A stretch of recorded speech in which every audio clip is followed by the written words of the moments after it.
La terre n'est plus solitaire depuis qu'elle a des champs. Il y a quelques milliers d'années, une branche de la tribu de Paiute est venue s'installer sur cette terre après avoir fait un très long chemin. La grande épopée de la nationalité Li se déroule depuis lors aux accents fougueux de leur chant.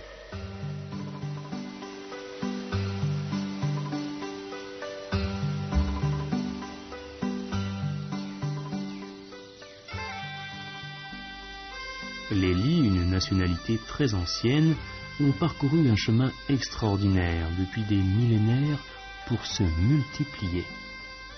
En parfaite harmonie avec le ciel et la terre, par leur intelligence et leur talent, ils ont créé une brillante civilisation.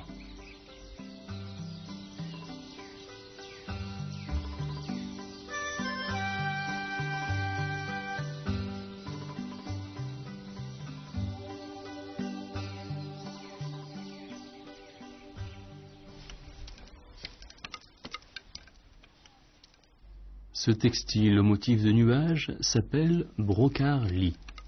On l'appelait dans l'ancien temps la coquille tissée. C'était l'un des premiers produits textiles de la Chine antique. La langue des Li ne possède pas d'écriture. La population enregistrait les événements sur des dessins.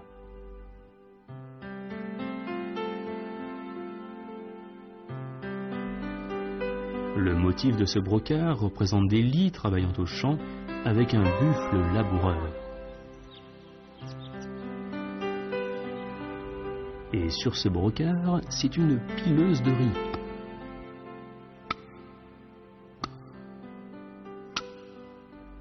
Et celui-ci, il reflète l'environnement de la vie des Li.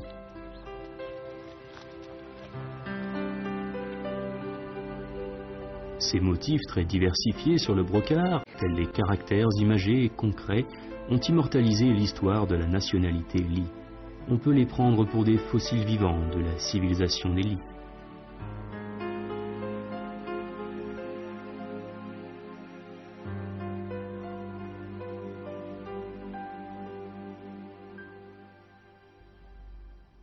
Avant la dynastie des Qin et celle des Han, les ancêtres des Li étaient déjà arrivés à l'île de Hainan. Ce tableau très précieux, peint sous la dynastie des Qin, est intitulé « Les Li vivant à Chongzhou ». Il présente de façon panoramique l'histoire et l'aspect social des Li.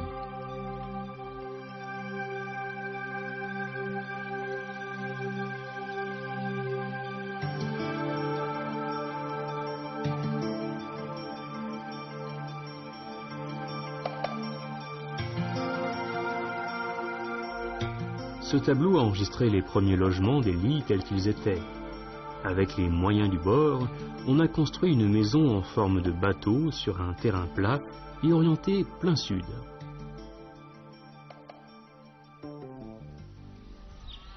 À Hainan, on peut encore trouver aujourd'hui des maisons en forme de bateau dans les villages Li, malgré les travaux de restructuration des habitations entrepris depuis des années. Ceci nous permet de connaître les premières habitations des ancêtres des Li.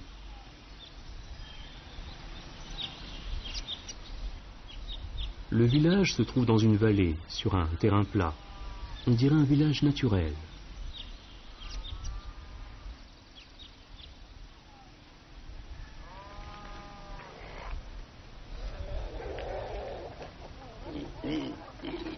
La maison en forme de bateau ressemble à une tente de bateau renversée, d'où vient son nom, le logement le plus traditionnel et le plus représentatif des Li.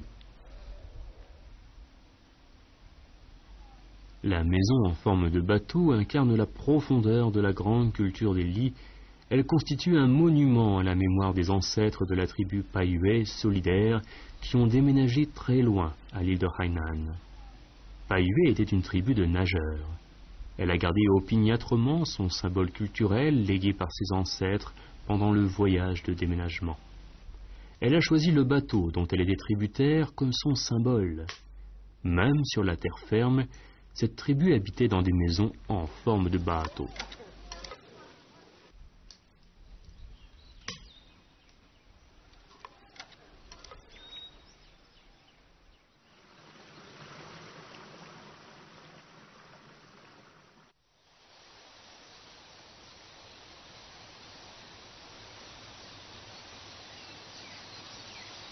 Tel un grand fleuve qui coule avec impétuosité, l'histoire va de l'avant dans un grand élan. De la disette à l'abondance, du simple au compliqué, l'humanité a parcouru un chemin d'embûches. Il y a 3000 ans, un jour, des Li ont par hasard découvert une belle plante sauvage sur l'île de Hainan. On l'appelle Tibei dans la langue des Li. Les femmes Li en ont extrait des fibres à filer avant d'en fabriquer artisanalement des jebei ou brocarts des Li.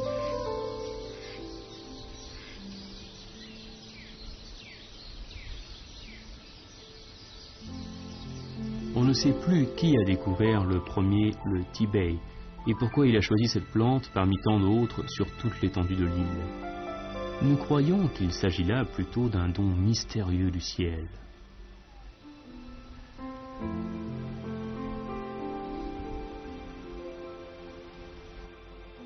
Lorsque les premiers fils de brin commencèrent à glisser comme une cascade entre les doigts des fileuses Li, et que le premier brocart-Li fit gracieusement son apparition sur le fond vert sans limite de l'île de Hainan, l'histoire de la civilisation de la nationalité Li doubla de valeur.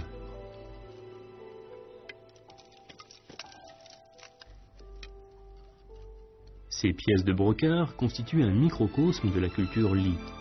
Elles nous permettent de mieux connaître le passé brillant, l'évolution de cette nationalité.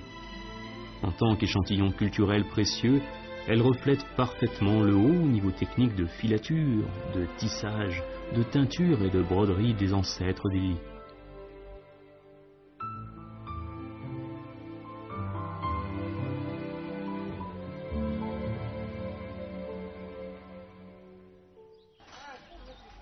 Ce sont des rouets en bois. Les femmes Li les utilisent pour transformer le coton en filets destinés au tissage du brocart.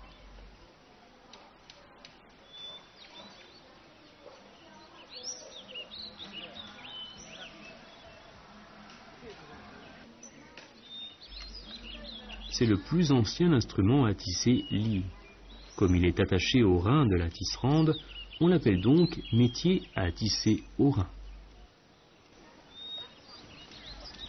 Avec ce métier, on peut tisser de beaux motifs compliqués. Une machine moderne ne lui arriverait jamais à la cheville.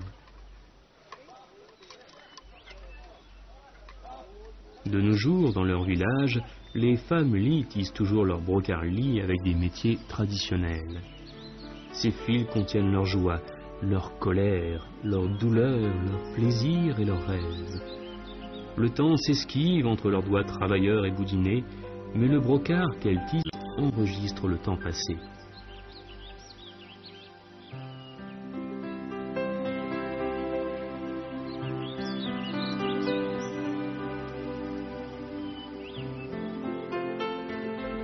La broderie est l'un des 4 artisanats d'art traditionnels du Li. On connaît la broderie à simple envers et la broderie à double envers. Les brodeuses Li, très douées et très expérimentées, apprennent par cœur tous les motifs voulus. Elles brodent des dessins variés sans se référer à des modèles.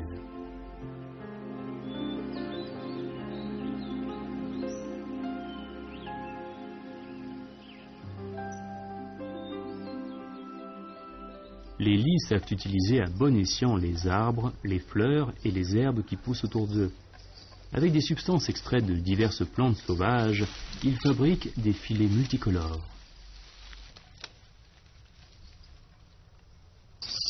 Cette petite sœur Li, qui vit dans le bourg de Chongshan, municipalité de Wuzheshan, possède une maîtrise parfaite de la technique de teinture comme sa grand-mère et sa mère. On peut obtenir des substances colorantes à partir des feuilles de ces érables aux abords de ce village. En général, on obtient la couleur verte et bleue des feuilles des plantes et la couleur jaune, violette et rouge des fleurs ou des fruits des plantes.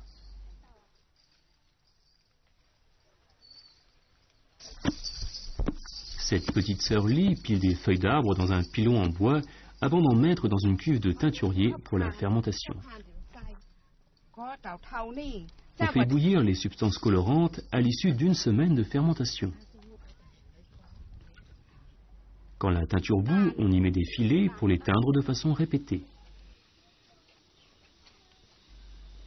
La teinture des filets bleus n'a pas duré.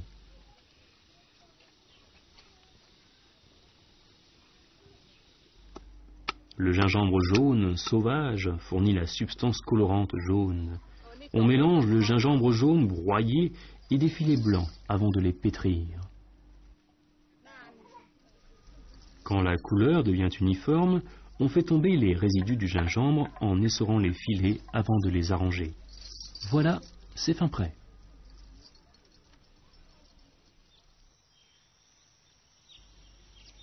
On connaît aussi une teinture spéciale chez les lits de Hainan, en l'occurrence la teinture à motif cousu. Voici le procédé. On attache les deux extrémités des filets à teindre à une longue étagère avant d'y tresser dans le filet chêne des motifs avec des fils en coton bleu et brun. On teint le tout dans une cuve de teinturier.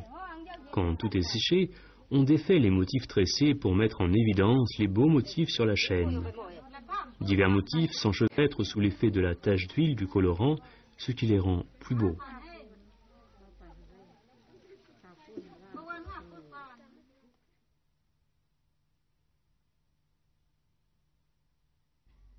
Le brocart-lit a embelli et amélioré les conditions de vie des lits. Au fait, comment faisaient leurs ancêtres pour se protéger du froid, de la pluie et du vent? Ils ont tout d'abord pensé aux arbres, qu'ils pouvaient exploiter facilement pour en tirer les bienfaits.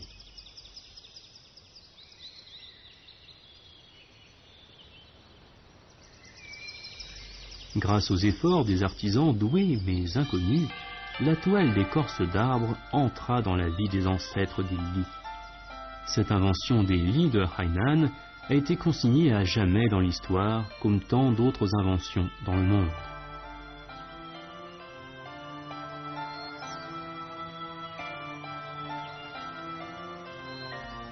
Qui fut le premier à fabriquer la toile d'écorce d'arbre? Ce fut une personne ou une communauté? Leur imagination romantique et leur courage dont ils faisaient preuve dans la pratique imposent l'admiration. Ils ont dû subir certainement plusieurs échecs et de dures épreuves avant de mettre au point leur toile d'écorce. Mais leur confiance en eux-mêmes, leur courage, leur volonté les ont aidés grandement à aller jusqu'au bout.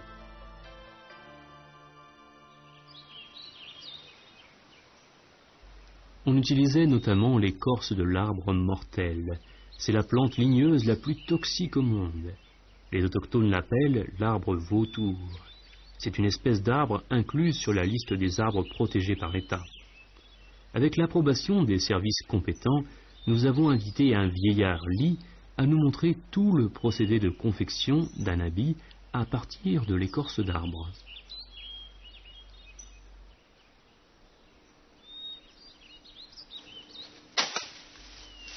Il s'appelle Huang Yunying, un Li vivant dans le district autonome des Li et des Miao de Baoting, province de Hainan.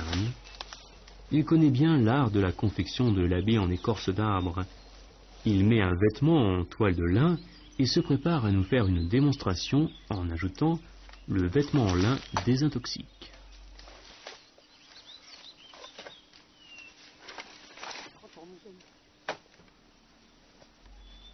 La première étape consiste à écorcer un arbre. Mais auparavant, Huang Yunying frappe le fût pour couper les liens entre l'écorce et le tronc et en détacher des plaques d'écorce entières.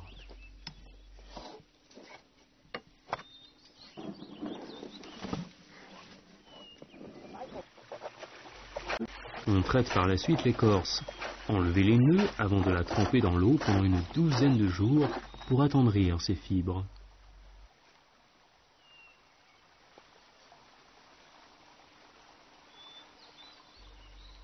La confection proprement dite commence.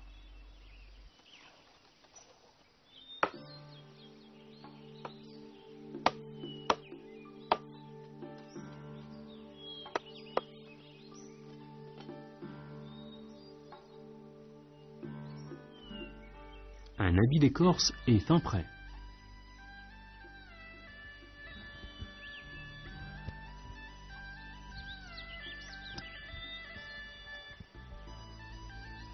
On peut confectionner aussi des couvertures, des chapeaux ou d'autres choses avec la toile d'écorce d'arbre. La toile d'écorce a apporté de la chaleur aux ancêtres des Li, une chaleur durable qui a ému l'humanité pendant 3000 ans. Des Li continuaient à l'utiliser dans certaines régions de Hainan, même après l'extinction de la dynastie des Qing.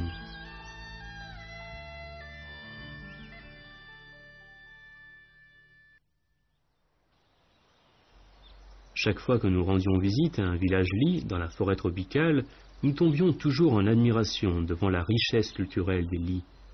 On voit partout divers motifs incarnant bien la statue propre à la culture Li.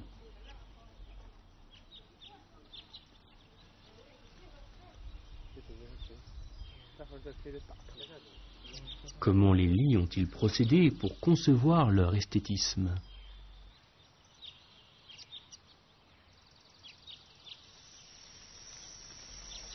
Chaque ethnie a son sens esthétique depuis les temps primitifs. Les immenses forêts tropicales insulaires dans lesquelles vivent les Li ressemblent à un paradis terrestre où tout est beau et générateur du beau, inspirant les gens à créer de la beauté. Les Li tissent tout ce qui est beau dans leur brocart qui s'intègre dans leur culture.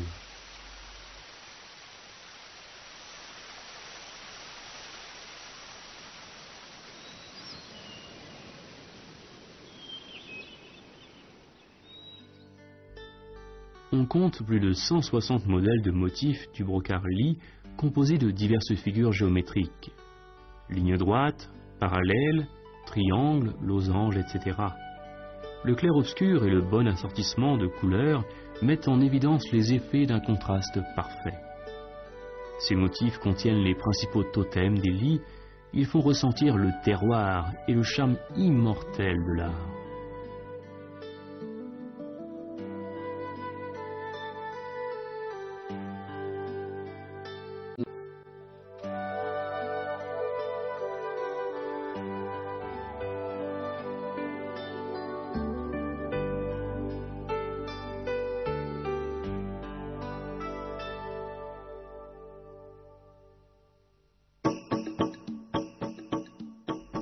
Aujourd'hui, quand le brocart Li très ancien se présente devant nous, nous ressentons une saveur antique, pleinement imprégnée de souvenirs d'une nationalité.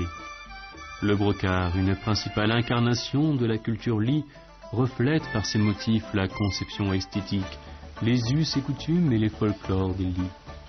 Le brocart Li est une encyclopédie complète de la nationalité Li.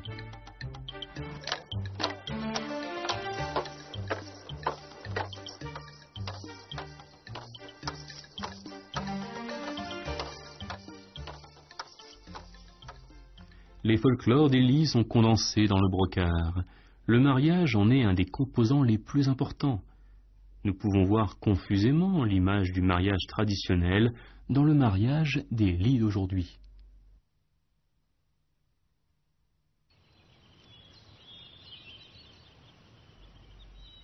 Nous assistons au mariage de Huang He, une jeune Li de la municipalité de Wuzheshan, Hainan. La nouvelle mariée, assistée par d'autres filles, commence à se faire belle tôt le matin.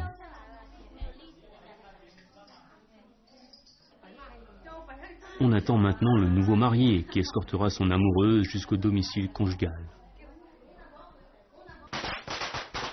L'arrivée de l'escorte met en ébullition tout le village d'où est originaire la nouvelle mariée. Le nouveau marié habite un autre village, Li, où on fait tout pour accueillir la nouvelle mariée.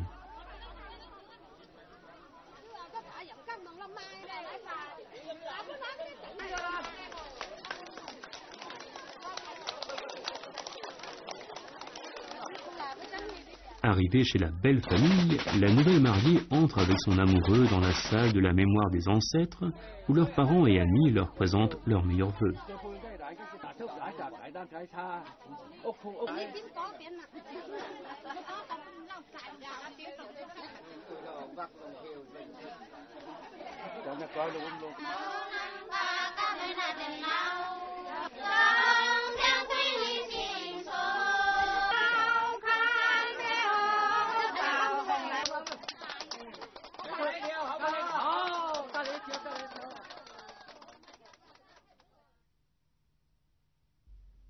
Dans divers motifs des Li, nous avons trouvé l'image du dragon, car celui-ci est considéré comme la plus précieuse mascotte des Li. Ce brocart, brodé de motifs de dragon, s'appelle couverture du dragon ou couverture de Yajou, consigné dans les ouvrages historiques. C'était l'un des tributs payés à l'empereur depuis la dynastie des Han. Le tissage de la couverture du dragon était très compliqué et on mettait 2 ou 3 ans pour tisser une pièce. On devait organiser une cérémonie pour remercier le dieu de son aide à la fin de la réalisation de la pièce.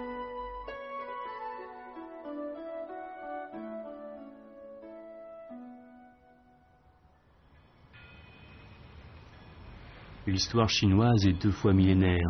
Alors que des produits textiles de toutes sortes entrent dans notre vie, nous ne devons pas oublier pour autant le brocart Li, car il est étroitement lié à l'industrie textile chinoise.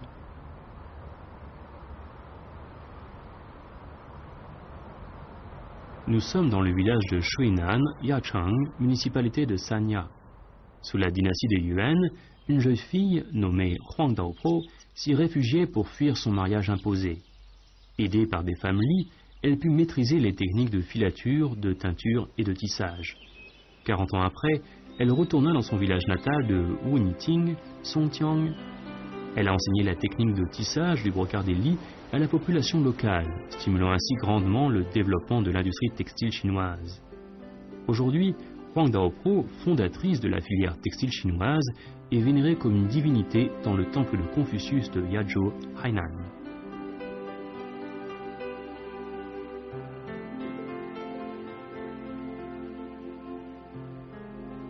Qu'une technique ait pu perdurer pendant plusieurs milliers d'années est un miracle.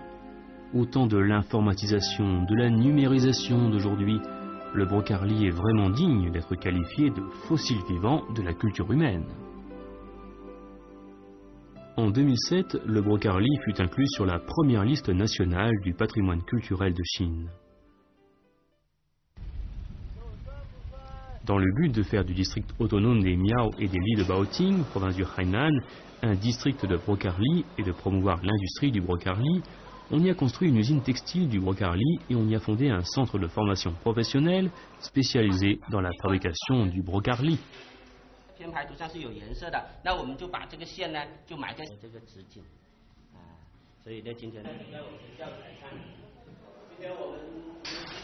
Pour diminuer l'intensité du travail et élever le rendement du travail, on a amélioré le métier à tisser tout en maintenant la technique artisanale traditionnelle. On a mis au point aussi de nouvelles techniques. Le district de Baoting a fait aussi des efforts pour financer l'industrie du brocart en plein développement.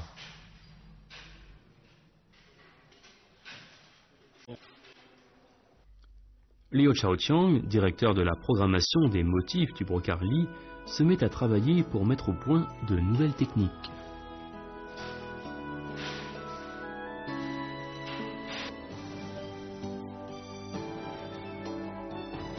L'innovation imprimera un avenir radieux au brocart Li. Elle assurera une source vitale intarissable à la grande et très ancienne nationalité Li. Les Li, travailleurs, intelligents, tisseront leur vie meilleure dans leur brocart.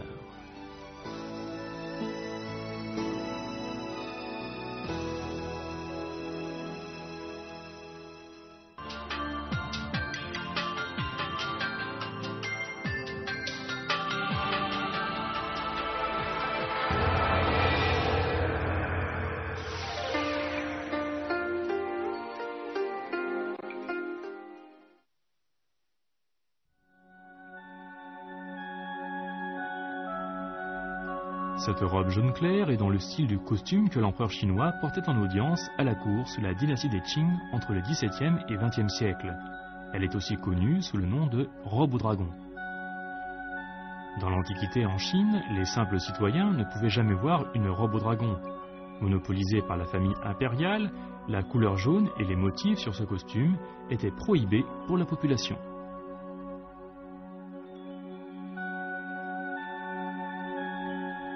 La cité interdite, à Beijing, contenait les palais impériaux des dynasties des Ming et des Qing entre les XVe et XXe siècles. À l'époque, le jaune ne pouvait être utilisé que pour la décoration des constructions, des vêtements, des objets et ustensiles. La couleur jaune fut l'un des symboles de la famille et de l'autorité impériale en Chine dans l'Antiquité. La suprématie de cette couleur sur toutes les autres remonte à une époque très ancienne en Chine. La théorie des 5 éléments, dite Wuxing, fut une théorie développée en Chine dans l'Antiquité, selon laquelle les matières dans ce monde n'échappent pas aux 5 éléments de base que sont le métal, le bois, l'eau, le feu et la terre. La Terre, qui symbolise notre planète, avait la position centrale dans la mentalité des Chinois dans le temps. Elle dominait tous les autres éléments. Elle était donc vénérée comme l'élément parfait. Par conséquent, le jaune, sa couleur originelle, ainsi que la couleur dorée du même ton, devinrent des couleurs nobles. Une autre raison permet aussi d'expliquer le culte pour la couleur jaune. C'est qu'un vêtement jaune se distingue facilement dans une foule aux couleurs variées. Ce qui saute aux yeux est généralement la personne en jaune, car c'est une couleur très vive.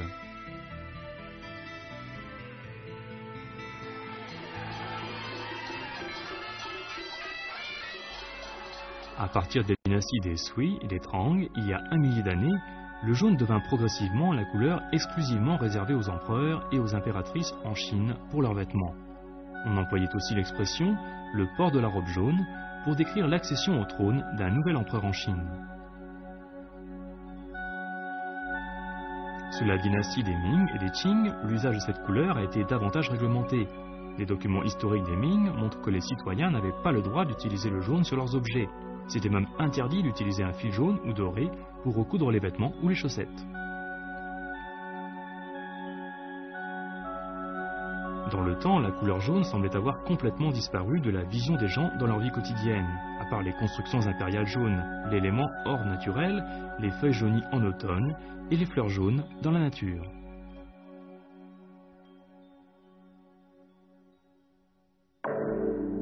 Dans l'Antiquité, en Chine, les caractéristiques des vêtements portés et les accessoires marquaient la hiérarchie sociale.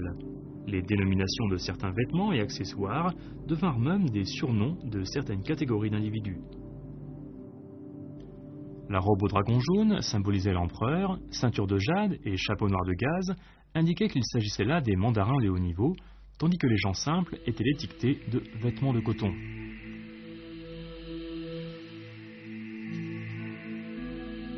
Étant donné la rigidité du système hiérarchique vestimentaire et accessoire dans l'Antiquité, la population chinoise ne pouvait que tenir la couleur jaune à distance respectueuse, si bien que les familles impériales s'approprièrent cette couleur de nature splendide et heureuse pendant plus de 1000 ans. Quand le régime impérial des Qing fut renversé au XXe siècle, cette couleur noble et gracieuse put enfin revenir auprès de la population et être utilisée largement dans la vie quotidienne et pour les différents événements heureux. En termes de fréquence d'utilisation et de satisfaction dans la population, le jaune occupe toujours une place prépondérante comme couleur porte-bonheur en Chine.